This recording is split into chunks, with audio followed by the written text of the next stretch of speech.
2-1. He gets one in the air to deep left field. Back toward the corner goes Thomas. Right back near the wall. It's out of here! Grand slam, Pete Alonso! All right, New York Mets fans, it's Tim with the Online Big Blue, bringing you the best in New York Mets sports talk and entertainment. Of course, you mainly know me for doing Giants, but we're branching out a little bit. We're going to do some Mets stuff. We always do some Knicks stuff. We're not doing some Rangers stuff, but Rangers with a big 6-2 win, advancing in the playoffs. But this show is going to be strictly Mets. Maybe we'll do a show once a week, kind of recap the week in Metdom. I've been a fan since '77. I followed this team forever since I was a little one. I sat there at Shea multiple times. I've been to Citi Field. I was there the day they opened Citi Field, and you know what? The team is playing heart with heart. I mean, personally, the team is playing with heart this year. I think some people question Buck Showalter and what he's doing with the bullpen, but you know what? You cannot argue with the results at the moment. And the Mets, of course, are also coming off the big 13-5 win over the Washington Nationals yesterday. You knew Peterson didn't have it. Gave up 6 hits and 4 runs in 4 2/3 innings, 88 total pitches. The pen held together. Nick, I'm the plumber. I've come to fix the sink. With the big shot off in the 4th inning, and also had a double to really kickstart this Met offense. But you know what? It's been a good 4 games after that interesting series versus San Francisco, where the pen just didn't hold together. We imploded. We did have that big win with the 13 runs. I think it was like with 13-12. But now we've swept the Phillies. We've taken the Nationals. We won 4 in a row. The team is moving in the right direction. Jacob deGrom is sitting there saying, you know what, guys? The shoulder feels fine. He basically came out and said, the shoulder feels good. The shoulder feels fine. His exact words were, the shoulder feels normal. And that's what you want. That's what you want to hear, because you know what? We are going to need deGrom. We're going to need the Scherzer. We're going to need these guys. We're going to need the cavalry to come back, because, right now we're being held together in reference to our pitching staff on a wing and a prayer. And our bullpen, the way it is now, thank goodness that we are scoring multitudes of runs. Thank goodness that we are moving this team in the right offensive direction. We just need to come up with the pitching that, Carrasco is 5-1 right now. I believe he's an aberration, because if you look at the last 4 years of his career, I think this is an aberration right now. I think the wheels are going to come off the bus a little bit, but you know what? As long as he can hold it together till the reinforcements get there, I'm excited. I'm happy. I want to talk about Francisco Lindor. Lindor is having a good season for the Mets. He's hitting 262 right now. He's a guy that, he's a magnet. He's a guy that you either love Lindor or you hate Lindor. He's having a good season. Like I said, he's got 8 home runs, 40 RBIs, 20 balls, 20 walks with 43 strikeouts, 50 total hits, 37 run scores, and 191 at bats in 50 games. He is the linchpin of this team. He's on a pace to play 162 games. I don't know if that's going to happen, but he is on that pace. He is on a pace that you need him to be on, because of the fact that, like I said, some people love him, some people hate him. Some people think he should be hitting for a higher average. Some people think that the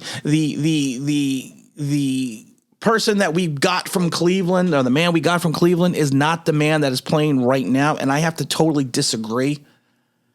The Mets, if you go back into I'm gonna talk a little Mets history right here. Some people are gonna get bored with it, but I'm gonna talk a little Mets history right here. If you go back into the annals of Mets history, if you go back to how they tried to construct teams and how they tried to have teams built, they reached certain points in their history where things just kind of fell apart for the organization. And they tried to bring in players, or they tried to find a player that would help move the Mets forward, or try to give them some modicum of hope or consistency. Now, if you want to go back, I always go back to George Foster. No, people are like, George Foster, you are old. In 1982, on February 10th, the Mets traded for George Foster with 1 year remaining on his contract. He basically wanted a big deal. The Reds didn't want to give him the money. The Mets had been in the doldrums forever. So they turned around and they made this trade. and they made this trade and brought in Foster, then turned around and gave him 5 years and $10 million. It's almost like the Reds knew something when they dumped Foster, when they basically gave the Mets Foster for Greg Harris, what's his name, Jim Kerr, and Alex Trevino, I believe there was, the three players were. Because the fact that not only didn't they want not to pay him, because I think they saw a decline in his skills, but immediately when the Mets, I always want to say Giants, when the Mets brought him in for that 83 season, what happens? I should say the 82 season, he hits 13 home runs and 70 RBIs. He's nowhere near the National League MVP. And he never really propels himself into the lore of Met history because his next big season, which was his best season, which was in 83, is when he had 28 home runs and 90 RBIs.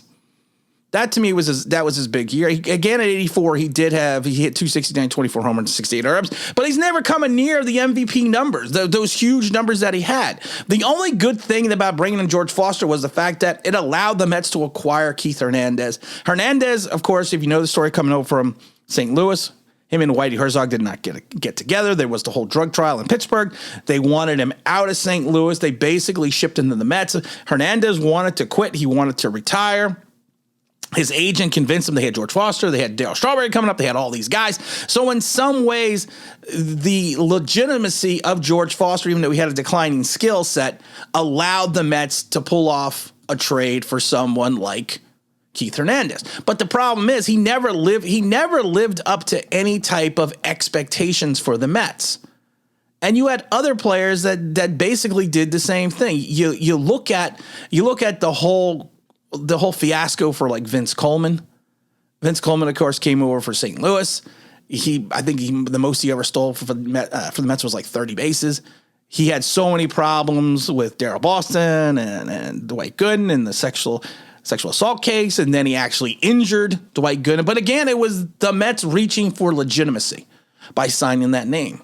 One of the other players that you think about, but like I said, these aren't free agents. These are free agents. These are not trades. George Foster was a trade. You also have to look at Bobby Bonilla, who we're still paying. Bobby Bonilla, again, the Mets searching for an identity went out in 1992 and signed Bonilla for 5 years, $29 million, made him the highest paid player in baseball history at the time. He was coming off a year where he hit 300 and at the 100. He hit 300. I think he had 100 RBIs right on the nose. But he never lived up to those expectations for the Mets. His first season, he hit 249 and 29 homers. And then it just got worse for him. He had the whole argument, I'll show you the Bronx. Make your move. I'll show you the Bronx. Again, he was another guy that the Mets were reaching for legitimacy, and they swung and they missed. And then you have to look at the fact what happened with Francisco Lindor. At the time, the Mets traded for him and Carlos Carrasco. And you sat there and you thought, oh my God, okay, we've got the shortstop that we have always wanted since Jose Reyes, since going back to Bud Harrelson, to even Rafael Santana. We got the guy that's going to be the glue to this team. He's got that big Bobby Bonilla smile. I remember the Bobby Bonilla press conference when he said, you are not going to knock the smile off my face. So Lindor shows up in the big trade. Met fans know he's looking for a big contract. To me, this was a great trade for the Mets. It was a great move. It was a win for the Mets. Lindor came in to New York. The expectations were high. Everyone knew he was looking for that contract. He was coming off some great seasons. And what does he do in 2021 in 125 games? 20 home runs, 63 RBIs, 10 stolen bases, and hits 230. So immediately everyone's sitting there going, oh my goodness, we got another Bobby Bonilla on our hands here. Because then what do? The Giants, why do I always want to keep saying Giants? The Mets turn around and give him a 10-year, $341 million contract, guaranteed with an average annual salary of $34 million. Yikes. And some fans, I should say, are looking at this going, we have made a mistake. If you go back and look at his stats, his average has gone down exponentially since his 15th season. He's not the same player he was. He only stole 10 bases. He doesn't have the wheels. His defense isn't there. And I sat there and I laughed because I looked at it and I said, you know what? And he also had the problems with the media. and some of the fans. And you kind of saw his facade crack a little bit in 2021. It didn't Bobby Bonilla crack, but it cracked a little bit. But you know what? He is a cocky kid. He is an arrogant kid. He is a flamboyant kid. He's flashy. And I can say he's a kid at 28 because I'm 50-something years old, so I can say he's a kid. But he always has that enthusiasm, even when things are bad. Yes, like I said, I'm not going to get into what he did with the fans because we all know what happened on the field that day. We're not going to get into that. But people don't understand that he just has this aura about him. His teammates like him. And that's, to me, especially in baseball, when you're playing 162 games, that's massively important. The people around him want to play with him, want to play around him. He's got that energy. Bobby Bonilla never had that. Now, is he ever going to be the kid that in 2017, or even is he ever going to be the kid like in 18 who hit 38 homers and 92 RBIs? He's going to be a different type of player for the Mets. And that's what people need to look at. He is going to be a guy that's going to not hit for a high average, because if you take a look going back to 15 where he hit 313 and then 301 and 16, his numbers declined. He went to 273, 277, 284, 258, 230. Now he's hitting 262. But his home run totals went up. They went from 12 to 15 to 33 to 38 to 32. So you are going to sacrifice average for power and extra base hits. You're going to sacrifice those things. But his key needs to be, he needs to get on base. And he needs to be that bopper in the middle. He's got to be the catalyst. I'm not comparing him to Keith Hernandez, but Keith Hernandez, if you go back into was the catalyst for the Mets, especially the 86 Mets. He is the guy that drove that team. Now, there was always a story that Gary Carter always thought that he was the catalyst of the team, but every player will tell you in the 86 Mets, no, they always went to Keith Hernandez. And Keith Hernandez was still playing at a high skill level. And I think Francisco Lindor at 28 is going to do the same thing. I think if you take a look at the way he's playing now, he is only going to get better in regards to doing not just the big things, but he does the little things well. He does, and I've always said it before, he does the dirty work. He does the things that don't show up on the stat sheet. Some of the things that he does on the stat sheets is, if you take a look at it, he doesn't really ground into double plays. I think the highest total he's grounded double plays was 18 back in 2016. So he's going to get on base. He's got the wheels. He's got the speed still. He is going to be able to help sacrifice people when needed. He's going to be able to give you the big bat in the middle of the lineup, the big hit when needed. He's going to be able to give you that extra base hit when needed. Now, I know people will say, well, Tim, his extra base hits, especially for doubles, went down in 2021. He had 40 and 19. He went down to 16 in 2001. But like I said, it wasn't a good year. You have a bad year in baseball sometimes. But a bad year does not define you when you've had 7 good years in a row. Sometimes you just have an off season. It was the trade to New York. It was the contract situation. It could be no matter what it was. But this is a guy that is going to be worth the money. And you may not look at it and say, well, he's worth the money in regards to the totals. That's what people look at. They think he's worth the money if you take a look at how many runs he's driving in, how many runs he scores, how many home runs he's hitting. But the problem is this: he's like I said, it's good. He is worth more than what fans see on paper. He's worth more than those statistical items. He gives you more on the field than some fans knew or know. And he is just a shortstop that, like I said, we haven't seen since Reyes. We haven't seen a guy like this in a long time. And like I said, he is going to get on a tear in the next couple weeks. I guarantee it. He's going to get on a tear, and he is going to turn into something special for like a good 3-4 week period of time. And then it's going to be, people are going to look at it and look at him differently.